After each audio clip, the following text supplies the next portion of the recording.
Je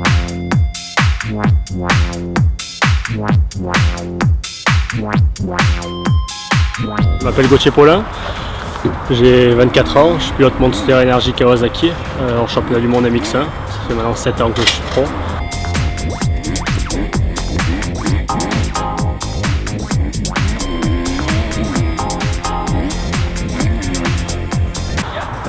J'ai mené le championnat du monde pendant 6 épreuves, je fais une fois 3e du championnat du monde, des victoires de manche au motocross des nations, j'en ai eu plusieurs, j'ai une dizaine de victoires de Grand Prix, MX1, MX2 et voilà.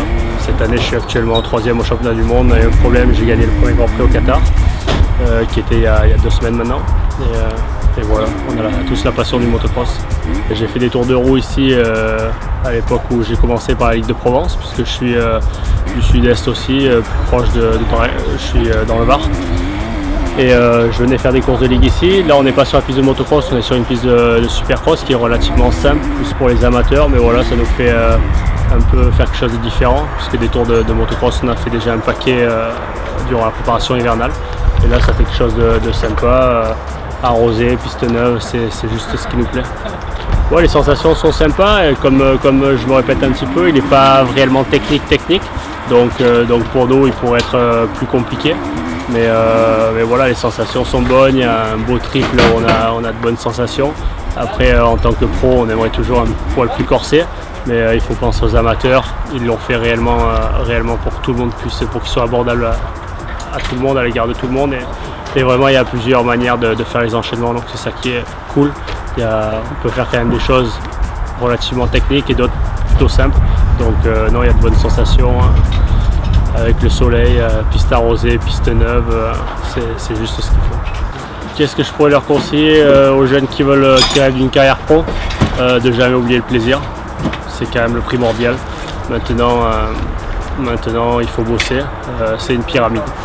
Au départ, tout le monde est là et petit à petit, les places se diminuent, mais bon, le rêve est accessible à tout le monde. Il suffit de s'en donner les moyens, c'est qu'il faut s'en donner. Quand tout le monde dit il suffit de se donner les moyens de faire quelque chose, non, c'est plus que ça. Maintenant le haut niveau ça devient de plus en plus compliqué. Il faut manger, dormir, moto, il faut vivre pour ça et puis faire les choses professionnellement. La fédération met en place une équipe de France Espoir pour les aider à gravir les échelons. Et nous, on fait 18 Grands Prix, donc on est vraiment très loin de tout ça, puisqu'entre l'entraînement et les courses, tout ça, on est plus ailleurs qu'en France. Mais il y a pas mal de jeunes en France quand même, on a la réputation de faire les choses bien, et puis il y a pas mal de jeunes qui veulent y arriver et qui gravissent les échelons. Il y a pas mal de pilotes vraiment techniques aussi, donc ça c'est positif. Dans certains pays il y a plus de bourrins, tout ça, et là, comme on le dit chez nous, et là en France on a un réservoir de pilotes très techniques. Maintenant un pilote technique il travaille souvent pas assez, et il faut rassembler les deux pour devenir pro. Mon sport en un mot, c'est de l'adrénaline. Je pense les sensations qu'on a en motocross, pour les trouver quelque part ailleurs, la difficulté physique, la difficulté mentale, les sensations. Je sais pas, 40 pilotes de cross derrière une grille de départ, lâchés dans la 2 secondes, le premier virage c'est toujours compliqué. Et je pense sincèrement que pour aller trouver les sensations qu'on a en motocross, il y a d'autres sports, puisque je suis vraiment ouvert d'esprit. Et j'ai pas d'œillère, mais en motocross, je pense que les sensations elles sont réunies. Je pense que c'est un des sports extrêmes les plus, je sais pas, qui procure le plus d'adrénaline sûrement. À la limite, quand on monte derrière quelqu'un, il peut y avoir une peur, mais quand on est nous derrière la moto, c'est à soi-même de savoir ce qu'on fait et d'avoir l'intelligence de savoir où sont nos limites et où sont nos limites techniques, parce que des limites il n'y en a pas. Après, c'est uniquement de la technique, travailler physiquement et vraiment gravir toutes les étapes sans la blessure. Maintenant, sans la blessure et puis sans se faire peur ou sans... voilà, il y a pas mal de choses. C'est un sport mécanique, il y a tellement de choses qui rentrent en jeu. C'est des terrains de terre, la piste peut la piste évolue tour après tour, il peut y avoir un caillou, il peut y avoir une ornière, il peut y avoir un trou, tout est vraiment, c'est tour après tour, il faut être concentré. Voilà, quand on sait ce qu'on fait, toujours être à 99,9% et pas à 120%. Et normalement on arrive à bosser sur le long terme. Je vois qu'en tout cas dans le sud-est de la France, il y a pas mal de motoclubs qui se donnent du mal, pas mal de motoclubs qui investissent, pas mal de motoclubs qui se donnent les moyens, pas mal de bénévoles qui sont là. On a tendance à dire ouais, les bénévoles, maintenant tout le monde cherche l'argent, etc. Je suis pas tellement pour, c'est vraiment, j'en vois encore, je m'entraîne tous les jours. Et par les temps qui courent, avec l'écologie, tout ça, même nous, en tant que sportifs, en tant que sport mécanique, je veux dire, on fait attention à ça.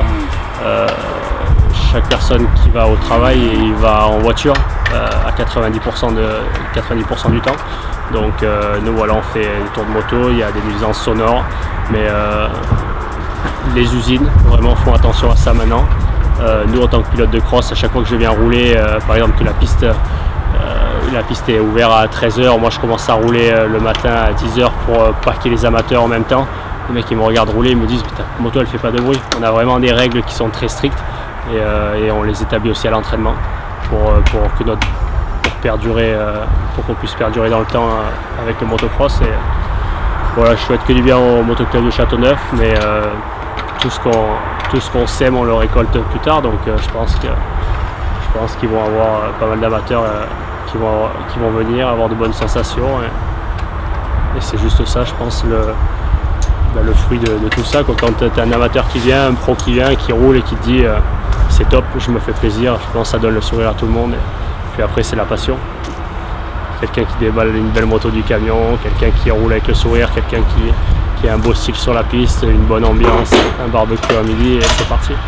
Bon, mais pour parler de ma carrière, on va dire vice-champion du monde en 2010, 2011.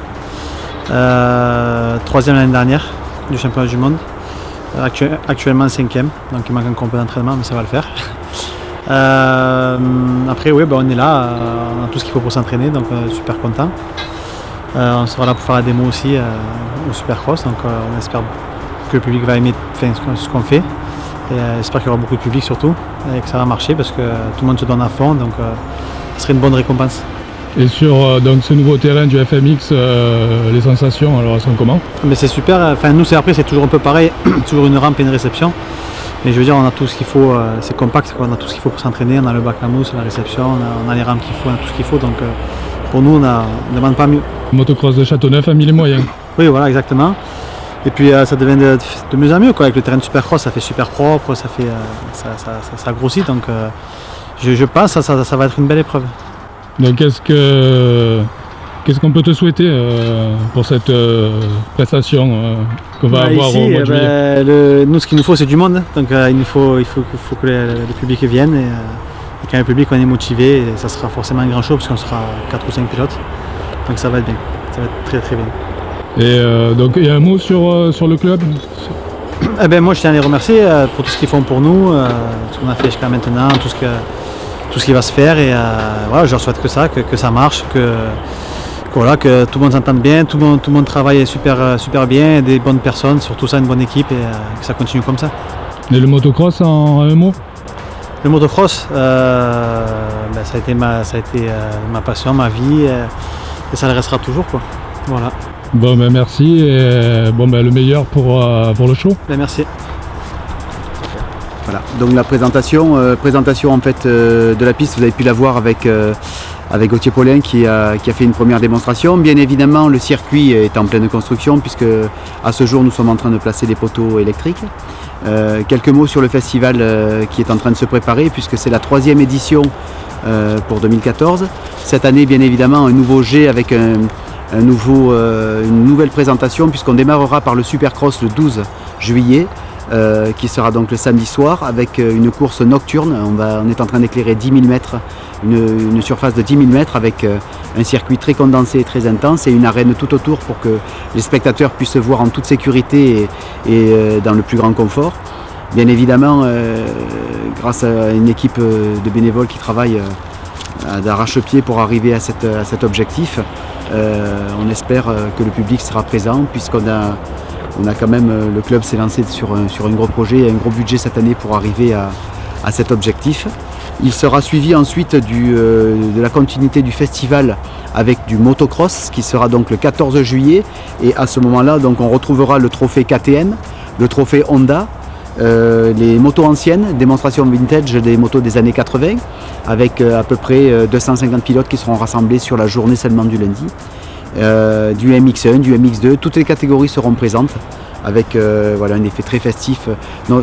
L'appellation festival, c'est vraiment cet effet-là, pour que les gens se retrouvent vraiment en famille et dans un effet vraiment très très sympathique. D'ailleurs, les entrées qui seront encaissées pour le Supercross donneront ouverture de gratuité sur les 3 jours qui suivront après.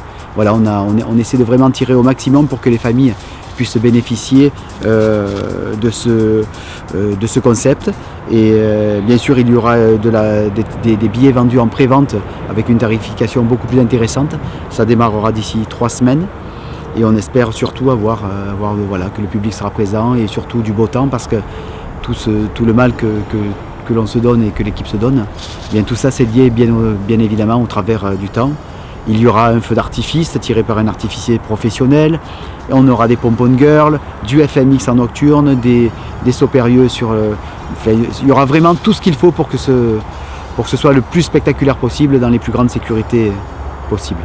Donc rendez-vous le 12 et le 14 juillet. C'est ça, 12 et 14 juillet. Le festival en fait sera le 12, 13 et 14 juillet, puisque le dimanche il y aura des animations sur la piste aussi, la remise à niveau des circuits. Et voilà, du motocross, du supercross, de feux d'artifice, des éclairages.